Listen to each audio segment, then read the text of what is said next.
Hey, best ever listeners, welcome back. This is another episode of Passive Investor Tips. I'm your host, Travis Watts. Today, we are talking about passive income and how the rich get richer. Disclaimers, as always, not financial advice, not telling you or anyone what to do. Please seek licensed advice when it comes to your own investing. With that top of mind, the point of the show is to make all of these practical, useful, straight to the point, as little time as possible, and give you the most value that I can. So hopefully that is appreciated. So sometimes hearing just a different viewpoint on something can make all the difference. And so I'm up here just simply sharing my thoughts and opinions, but keep in mind that I'm not the end all be all. I'm not the big guru here in the space that has all the answers. I'm just trying to articulate and clarify what's worked for me, what's worked for thousands of other people, especially when it comes to passive income and the investing space. In the last episode, we talked about Stoicism and how that can help make you a better investor. And there's another great quote that I want to drop here from Marcus Aurelius, Emperor of Rome 2,000 years ago. He said, "Everything we hear is an opinion, not a fact. Everything we see is a perspective and not the truth." So I'm simply here discussing, again, my opinions. They are not facts. It is my perspective, and it may not be your truth. So with all that, I still hope it adds value anyway. So let's dive in. So when we talk about passive income, we don't have to think of that in terms of just real estate and cash flow. This could mean any form of investment that you make where you're not actively involved in the business and therefore not trading your active time in exchange for money. So I'll drop a few ideas here to help articulate that point of what I mean. You could own a business, but you don't actively work in that business. You could have a vending machine where you hire an employee to restock it and collect the money and go deposit that into the bank for you. You could, of course, have a rental property that is professionally managed by someone else other than you. A dividend paying stock where you make the investment once and just sit back and collect the dividends. A real estate private placement where you're a limited partner. That's what I tend to do the most. Maybe you published a book and you receive royalties for years to come. You made an oil and gas investment and you're making profits off the oil production. Maybe you lent out money to someone and you're charging them interest on that money. Maybe you have a whole life insurance policy and they're paying an annual dividend to you. And, things like my wife and I, we used to rent out our car when it wasn't in use through a third-party app where they would take care of everything for us and just send us the profits. So to me, all of that is encompassing the words passive income. That's how I see it, and that's how I'm going to present that in this episode. So the point is, in a general sense, these are hands-off ways to generate income. So with that in mind, I'm sure you're aware that this is not the norm of what we're taught about money and what to do with our money. Instead, we're taught things like put money into a retirement account, wait till you're 60 and take a peek at it. Hopefully that looks like a good number to you. Do the company match with a 401k, put money in the bank and save for a rainy day. Buy a property at a low price, fix it up, sell it for a higher profit, pay down your mortgage, buy cryptocurrencies, buy gold and silver, buy a car. You get the point. None of these things, generally speaking, are cash flow or passive income producing assets or investments. It's just what we're marketed to, and it's what we're told to do with our money. So in this episode, we are talking about how the rich get richer. And it's interesting because what you see in the mass media and on TV is actually contrary to what's really going on and how the rich really get richer. So on TV, you might see lottery winners, highly paid celebrities and athletes, or net worth millionaires or billionaires who own big companies or have lots of shares of stock in a particular company. But one of the tried and true ways that the rich get richer is by investing in passive income. So let's use the game of Monopoly as an example. Hopefully you're familiar, have played that game. If you're not, I don't have time to explain it to you. Go check it out. It's a good game. But we all start out in Monopoly with some amount of cash in hand. You make it around the board all the way and you pass go and you get whatever it is, $200 more. That's like your paycheck. But what happens in that game if you hoard your cash and you never buy properties that generate passive income for you? you end up going bankrupt, right? You end up eventually having to spend more money than what you're bringing in, and that brings bankruptcy. So the point is, it's literally impossible to win the game of Monopoly without buying passive income opportunities. So I thought this was interesting. Before this episode, I came across something I was unfamiliar with, and it's that the IRS publishes something called the IRS Data Book, and it tells us, if you read through it, and it's on the .gov and all that kind of stuff, that people who make over $1 million a year, nearly 83% of their income is derived from rents, royalties, dividends, and interest.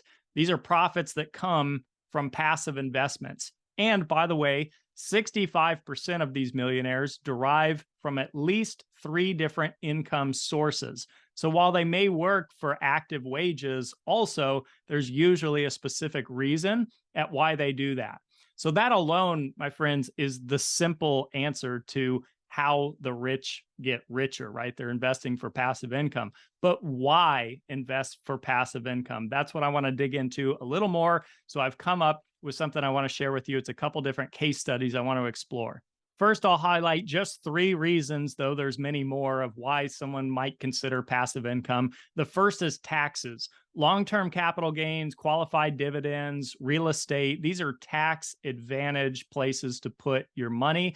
Number 2 is time. So what I always say is passive income allows you to do more of the things you love and less of the things that you don't. We only have so much time and energy in any given day, week, month, or year. And the last thing, number 3, I'll say, is scalability.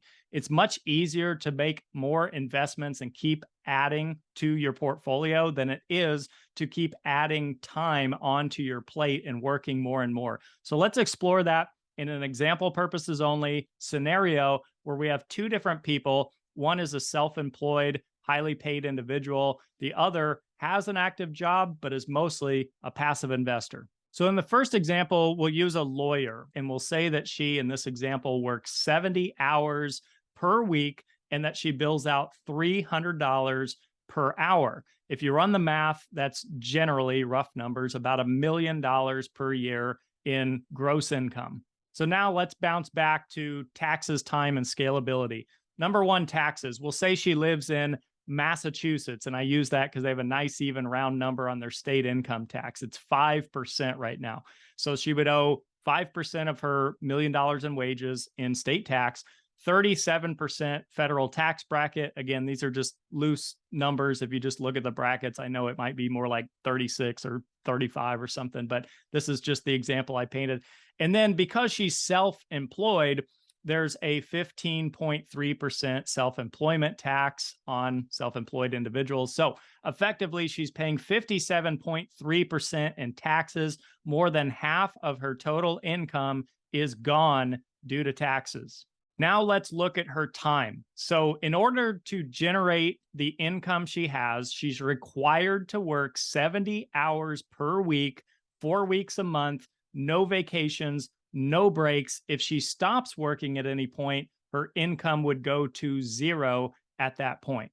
Now let's look at scalability. So it would not be easy to scale this type of income because she's got really 2 things she can do. She can add more hours to each week, even though she's already working 70 hours per week. So that sounds like a recipe for burnout to me. Or she could raise her wages, but at the risk that she may lose some clients in the process and therefore end up with the same or maybe even less income than she had before. All right, now let's transition and look at this employee, W-2 active income earner, who still makes $1 million per year, just like the lawyer, except only $200,000 is coming from the job or the active wages, and $800,000 per year is coming from passive income investments. So because they still both work actively for some portion of their income, they're still subject to the same taxes. We'll use that same Massachusetts example, 5% state tax, but this time the federal bracket's lower because the income's lower. So we'll go with 32% for this example. And then 7.65 Social Security and Medicare tax. That's because when you're an employee, that cost gets split. That 15.3 becomes half of that because the employer is paying the other half. So a total of 44.65% in taxes versus the lawyer paying 57.3% in tax. Now, depending on how this passive income is generated, there's lots of opportunities, as I pointed out earlier. Some may be tax favored, some may be tax free in some cases, some may be taxed at ordinary levels. So, just for some simple math, we're going to go with the middle of the road. I'm going to throw 15% tax over the passive income that's generated, all 800,000 of it. So if you run it dollar for dollar, the lawyer's paying $573,000 per year in tax, and the investor slash employee is paying $209,300 in tax, a very substantial difference. But what's more is to look at the fact that maybe this employee slash investor is only working 40 hours per week instead of 70 hours per week. Maybe he's got health benefits or health insurance, maybe a 401k match, maybe time off benefits. So there's a lot of other benefits besides just the money and the taxes. At the end of the day, I think we could just agree he has more flexibility over his time.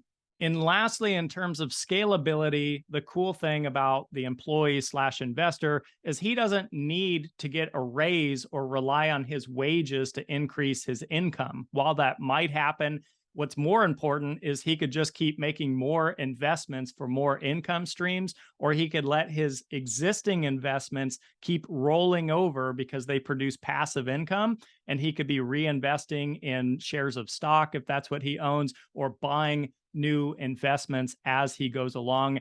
And this, my friends, paints the picture as to how the rich get richer and why passive income is so important. Never tax advice, never financial advice. Please seek license advice. Thank you guys so much for tuning in. This has been another episode of Passive Investor Tips. I'm your host, Travis Watts. Let's connect on social media. Travis Watts or at Passive Investor Tips on Instagram, Facebook, Bigger Pockets, LinkedIn, you name it. I'll be there. Appreciate you guys. Like, subscribe, comment, share these episodes with anyone you think could find value. We will see you on the next episode. Have a best ever week, everyone.